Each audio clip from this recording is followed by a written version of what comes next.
अस्सलाम वालेकुम दोस्तों, मैं हूं अली जुल्करनैन। ईद उल जुहा बिल्कुल करीब है और हम सब कुर्बानी की तैयारी कर रहे हैं, लेकिन इंटरनेट पर कुछ लोग सवाल उठाते हैं कि इतने जानवर ज़िबा करने के बजाय वो पैसे गरीबों में क्यों ना बांट दिए जाएं।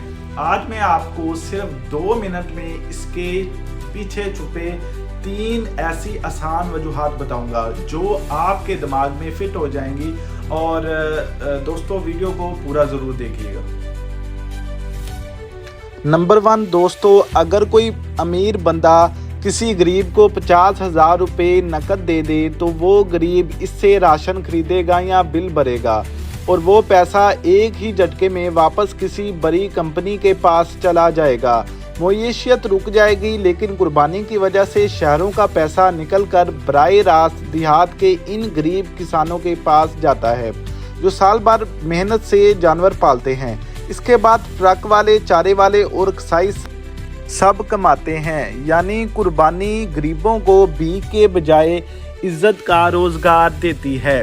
गरीबों के लिए प्रोटीन, दुनिया की बड़ी बड़ी हेल्थ ऑर्गेनाइजेशन कहती हैं कि गरीब मुल्कों में करोड़ों बच्चे कमज़ोरी का शिकार हैं क्योंकि इन्हें गोश्त नसीब नहीं होता। इस्लाम ने कुर्बानी का कानून ऐसा बनाया कि गोश्त का एक हिस्सा गरीबों को देना लाजमी है।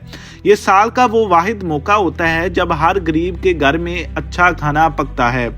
अगर हम पैसे बांटते तो कोई गरीब गोश्त खरीद कर ना खाता बल्कि अपने कर्जे उतारने में लग जाता।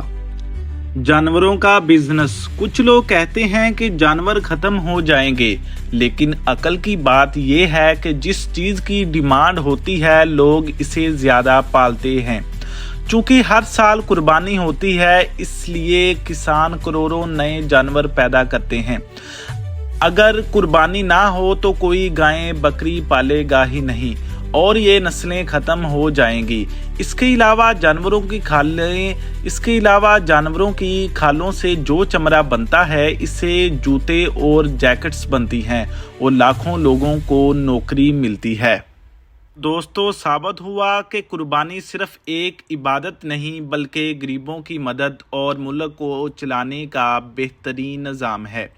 अगर आपको ये आसान सी बात समझ आई हो तो वीडियो को लाइक करें और मेरे चैनल अली जुल्करनैन को सब्सक्राइब करें। कमेंट में अपनी राय दें। अल्लाह हाफिज़। मिलते हैं अगली वीडियो में।